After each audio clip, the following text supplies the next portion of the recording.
अस्सलामुअलैकुम स्टूडेंट। हम पढ़ रहे थे बाइनरी सिस्टम के बारे में और हमने काफ़ी कुछ सीखा है बाइनरी सिस्टम के बारे में। और जो आज हमने काम सीखना है वो है स्टोरेज डिवाइसेस। ठीक है, स्टोरेज डिवाइसेस क्या होती हैं बेसिकली हम सीखते हैं और हम स्टार्ट करते हैं आज का lecture. Any computing hardware that is used for storing, porting and extracting data is called a storage device. It can hold or store information both temporarily and permanently. It can also be internal or external to a computer. An external storage device is a plug-and-play device. For example, we just plug it to some port and start using it without turning off a computer. To attach an internal storage device, hard disk or RAM, we need to turn off the computer. Okay. So storage device के बारे में हमने read किया, वो क्या कह रहे हैं कि एनी कंप्यूटिंग हार्डवेयर, ठीक है, that is used for storing, porting and extracting data is called a storage device. Storage device क्या होती है बेसिकली, जो कि आपके डाटा को स्टोर करके रखती है, ठीक है, डाटा को स्टोर करती है। और porting means porting is the ability to move data along different applications, programs, computing environments और cloud सर्विसेज। सो पोर्टिंग के बारे में भी हमने पढ़ लिया, बेसिकली जो डाटा को मूव करती है long different applications, programs, computing environments, cloud services, ये सब क्या है, पोर्टिंग है। और एक्सट्रैक्टिंग डाटा क्या है, ठीक है, डेटा एक्सट्रैक्शन बेसिकली एक ऐसा प्रोसेस है जिसके अंदर हम क्या करते हैं, मल्टीपल सोर्सेज से डाटा को कलेक्ट करते हैं या सेव करते हैं एंड देन उसको फिर एक न्यू डेस्टिनेशन पे मूव करते हैं, ठीक है। सो इसको कहते हैं डेटा एक्सट्रैक्शन, ठीक है। तो ये सब यानी कि यूज़ जो है, इन सब चीज़ों का जो यूज़ है वो क्या कहलाता है, स्टोरेज डिवाइस कहलाता है, ठीक है। Any computing hardware that is used for storing, porting and extracting data is called a storage device. Okay, अब जो स्टोरेज डिवाइसेज है वो दो तरह के डाटा होल्ड करके रखती हैं, ठीक है। टेम्पररी डाटा भी होल्ड करती हैं और परमानेंटली डाटा भी होल्ड करती हैं, ठीक है। अब स्टोरेज डिवाइसेज एक तो इंटरनल भी हो सकती हैं और एक्सटर्नल भी हो सकती हैं। तो अगर हम एक्सटर्नल की बात करें तो हम यूएसबीज़ एक्सटर्नली लगाते हैं, यूएसबीज़ में भी हम डेटा को स्टोर करते हैं।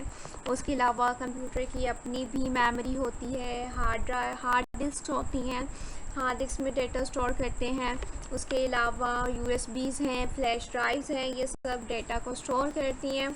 और हम यही कह रहे हैं कि an external storage device is a plug and play device. For example, we just plug it to some port and start using it without turning off a computer, ठीक है।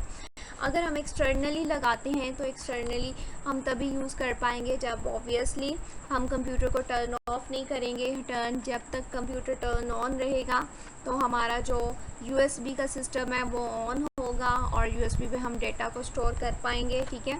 सो यही हमारी बेसिकली स्टोरेज डिवाइस थी जिनके बारे में आज हमने पढ़ा है। बेसिकली स्टोरेज डिवाइस क्या करती हैं, स्टोरेज डिवाइसेस डेटा को स्टोर करके रखती हैं अपने अंदर। और अब हम पढ़ती हैं बेसिकली मेमोरी और स्टोरेज में डिफरेंस के, मेमोरी और स्टोरेज में क्या डिफरेंस है। जो मेमोरी होती है वो बेसिकली टेम्परेरी स्टोरेज डिवाइस होती है, ठीक है, लेकिन जो स्टोरेज होती है वो परमानेंट स्टोरेज डिवाइस होती है, ठीक है। यानी कि ये नहीं है कि कुछ टाइम के लिए स्टोरेज है, कुछ टाइम की लिमिट है बेसिकली कि वो चीज़ों को स्टोर करके रखेगी, ऐसा नहीं है, वो परमानेंट स्टोरेज डिवाइस है।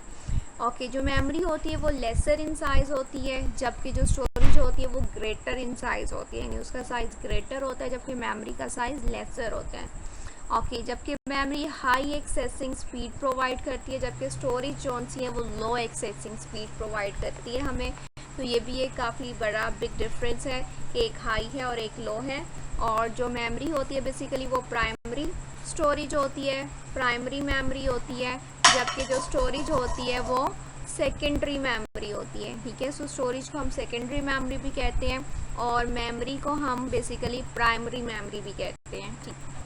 अब measurement of size of computer memory, अब हम मेजरमेंट्स भी करते हैं, ठीक है। सो मेजरमेंट कैसे करेंगे, the smallest amount of data to be stored in computers memory is a 0 और 1, it is called a bit. Bit के बारे में तो सुना ही होगा, बिट क्या होती है, या 0 होगी या 1, ठीक है, यानी 0 या 1 को हम क्या कहते हैं, बिट कहते हैं, ठीक है। और ये कंप्यूटर के अंदर स्मॉलेस्ट अमाउंट होती है, ठीक है, जो सबसे छोटी जो हम कहते हैं स्मॉलेस्ट अमाउंट वो क्या है, बिट है। अब हम कह रहे हैं collection of 8 bits is called a byte. जब 8 बिट्स मिलती हैं तो वो एक बाइट बनाती हैं, ठीक है। On both primary and secondary storage devices data is stored in the form of bytes. अब वो कह रहे हैं कि चाहे वो मेमोरी प्राइमरी हो या चाहे वो सेकेंडरी स्टोरेज हो, दोनों में ही जो डेटा है वो किस फॉर्म में स्टोर होता है, वो बेसिकली जो इस फॉर्म में स्टोर होता है उसको हम कहते हैं बाइट्स।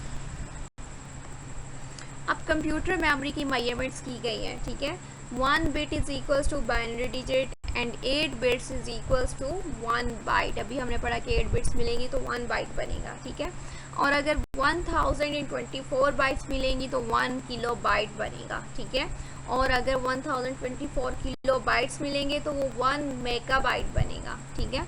और अगर 1024 मेगाबाइट्स हैं तो वो मिलके 1 गीगाबाइट बनाते हैं। और अगर 1024 गीगाबाइट्स हैं तो वो 1 टेराबाइट बनाते हैं। और अगर 1024 टेराबाइट्स हैं तो 1 पीटाबाइट बनाते हैं। और अगर 1024 पीटाबाइट्स हैं तो वो 1 एक्साबाइट बनाते हैं। और इसी तरह आगे भी है, अगर 1024 एक्साबाइट हैं तो वो 1 जीटाबाइट बनाती हैं। और अगर 1024 जीटाबाइट्स हैं तो वो 1 योटाबाइट्स बनाते हैं। और अगर 1024 योटाबाइट्स हैं तो वो 1 ब्रोंटोबाइट बनाती हैं, ठीक है। और इसी तरह फर्दर भी इनको क्लासीफाई किया गया है। सो जो मेन थी वो मैंने आपसे डिस्कस कर ली। और हमारी वीडियो देखने के लिए बहुत बहुत थैंक यू आप सबका। और हमारी वीडियोस को इसी तरह लाइक करते रहिए, सब्सक्राइब करते रहिए, और अगर पसंद आए तो दूसरों के साथ भी ज़रूर शेयर कीजिएगा। और मिलते हैं नेक्स्ट वीडियो तक के लिए। अल्लाह हाफिज़।